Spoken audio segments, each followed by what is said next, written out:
Hello, everybody. Welcome to the show. Hopefully, you've got the best socks on that you have, because apparently I'm going to knock them off for you. Thanks, Reiner, for that intro earlier this week. A couple thank yous, and to start, I want to thank Latitude for having me here and Team Oric here, and definitely and thank my friends at Scoro, Reiner Ratnick, for having me here, and it's a pleasure to be here. I will start with, it's up here. Just a little bit of an intro, not a sales pitch about Oric, but really just to tell you who I am and what I am. Oric is a global law firm that focuses on venture capital and technology. We're the leading global law firm. We represent about 4,500 startups, scale-ups, and investors around the planet. In any given year, we close about 1,500 venture capital rounds. And in Europe, we close over 500. That means that we do about 20% of the European venture capital market, and all the other law firms that you are all friends with, from Tallinn to Lisbon, do the other 80%. So I think that gives us a bit of standing about the market, hopefully. I myself, my name is Shawn. I'm a former founder and punk rock drummer. I didn't have a #1 hit, but it was in the top 10. But that wasn't enough to pay the bills, so I became a lawyer. I moved from Canada to Europe 27 years ago, and I've been practicing law for more than 2 decades, generally in the venture capital and private equity space. Our firm and myself do about a 50-50 split. And I am an LP and an angel investor as well, so I should be able to be balanced a little bit between companies and investors. Takeaway that I would say, just to start, for any investors in the room or people that are listening, and for founders to understand, there's a little bit of media out there, a little bit of clickbait stuff that talks about, evil investors pulling term sheets from companies. Companies are victims. That's not our experience, and it's not my personal experience at all. Your investors are generally the supporters of the ecosystem. They do have to act as fiduciaries for their LPs, and including me sometimes. And you have to be mindful of the terms you agree to, but you wouldn't be able to raise capital if the investors weren't there. They want you to succeed. So it's important to balance that. And just to give you a bit of perspective, at the start of COVID, so March 2020, we had 75 active deals in our London team where I'm based. There were no term sheets pulled, despite what you read, out of those 75. There was a couple little tweaks in terms of the terms, but I think that's pretty normal, given the catastrophic nature of the way the market was shifting. Just to talk a little bit about this, 2022 was the second best year in history for venture capital and technology. We raised, we, meaning Europe, raised 95 billion of finance. That was second only to 2021. So the world didn't end last year. It continued. This year has been more choppy, but it will bounce back. But what we're going to talk a little bit about, and I'd love to be more interactive and have more time, but we're very limited. And I'll talk about it at the end. But feel free to grab me afterwards if you have questions, concerns, or ping me on email or LinkedIn. So. For those of you that are old enough, you'll know what the gremlin is, but there you go. I'm going to briefly, it's a very quick whistle-stop tour over a few principal things: valuation, stock rates, founder warranties, anti-dilution information rights, control, and advanced liquidity. The first thing that I'll say, and I didn't put it in the slides, generally because I don't advise it, but perhaps something topical for here is the concept of flips. While I'm the beneficiary of that a little bit with Scoro, generally speaking, I don't advise flips. I think that it's a case-by-case basis for any company, and it's generally driven by an investor's decision, whether they're Swedish or American or Chinese. But I think generally the companies in any normal jurisdiction, including Estonia, don't need to flip your company to another jurisdiction unless it's really an investor-driven decision. There are question marks over having a Delaware company and whether that helps in your exit valuations, but that's a very prescriptive view on things it's probably a long way out in the future. But that's something that you might want to discuss with your advisor. The other thing I would say is, believe it or not, and I know it's self-serving, but do speak to an advisor. And sometimes you need that advisor to be more global than local. And so I think that's worth considering at an early stage. Valuations. You can read the notes there, but the key takeaway I have for anybody who's a founder is it's a double-edged sword. You always want to have the least amount of dilution, and therefore the highest valuation you can. But that is a big backpack of rocks that you're wearing around. Okay, so first thing, there's liquidation preference that we'll talk about. And sorry, I'm speaking fast because we don't have a lot of time, but. Buyer beware. You need to have a valuation that suits your business, probably the upper end of what suits your business, but you don't want to have it too high. One terrible story I have is a company that fought their valuation up 4 years ago from 20 to 45. Leading investor that everybody knows, but I won't mention.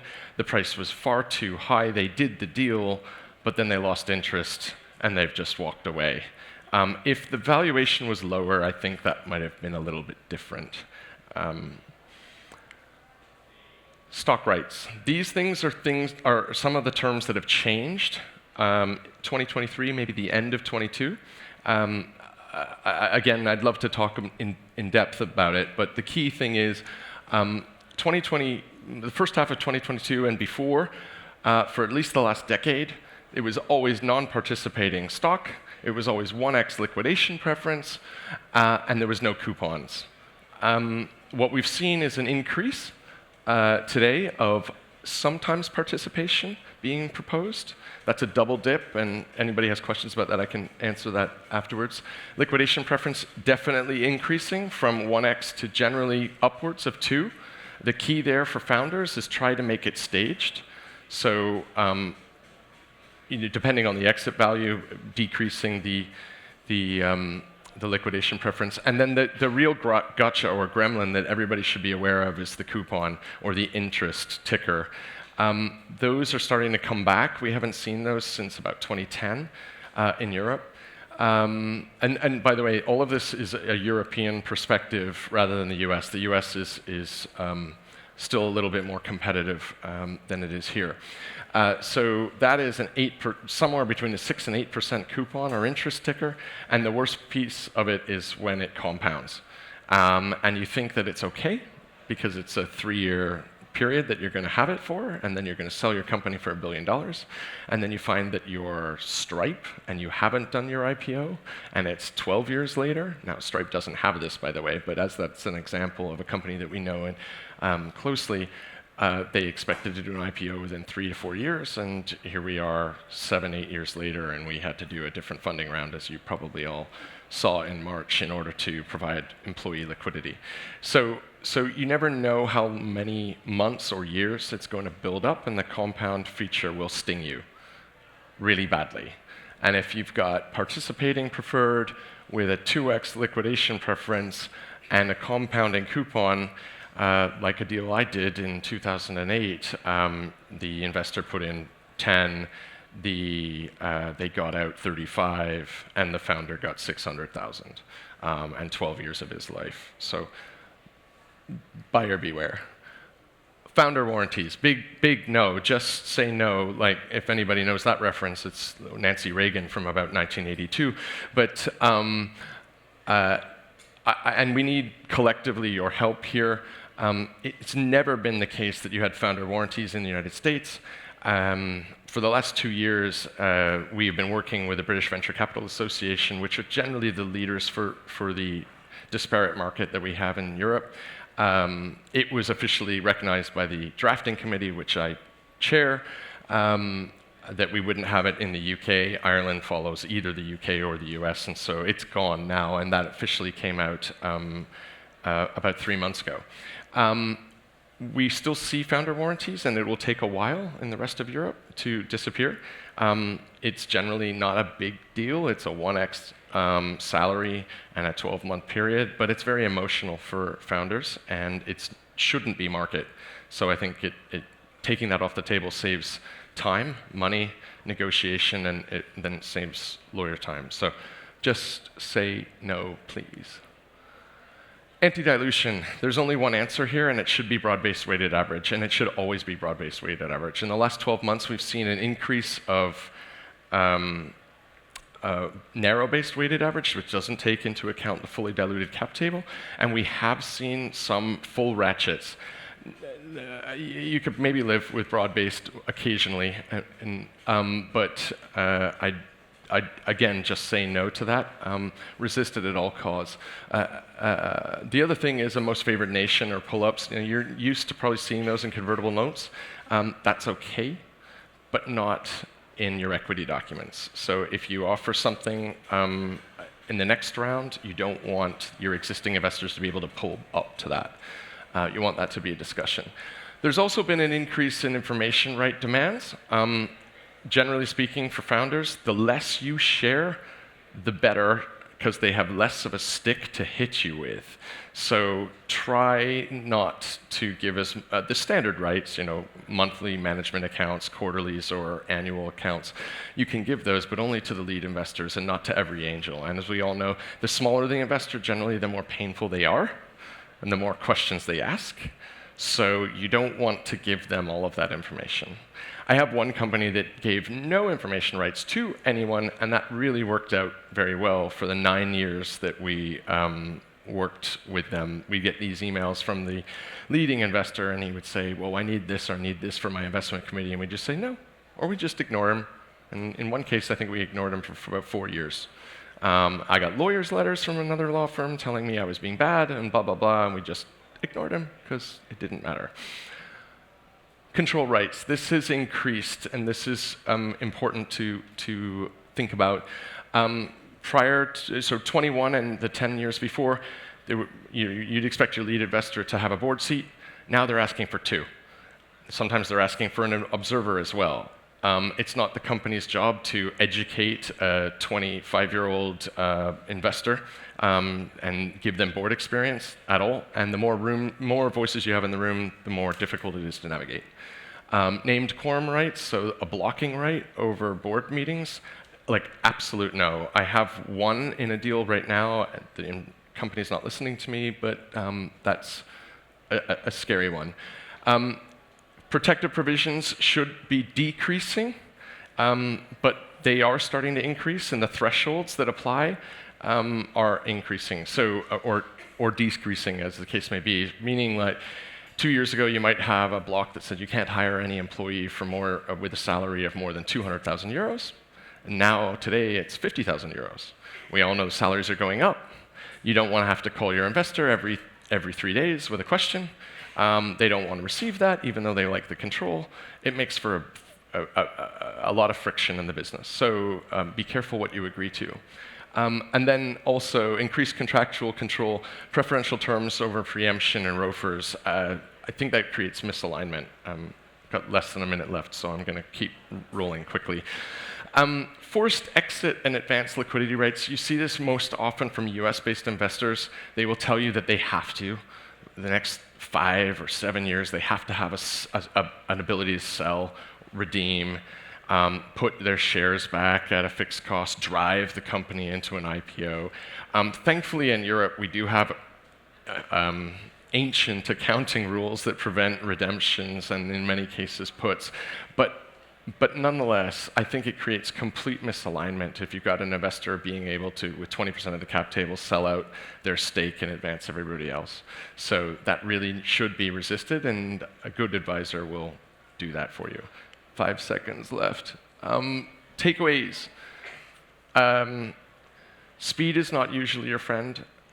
Every investor races to get the deal done. Every founder races to get the deal done. Rarely is money pulled off the table. So just spend an extra week, get the right terms, and get advice before you sign a term sheet. The terms are for life, not just this round. So what you agree to today, you're going to live with.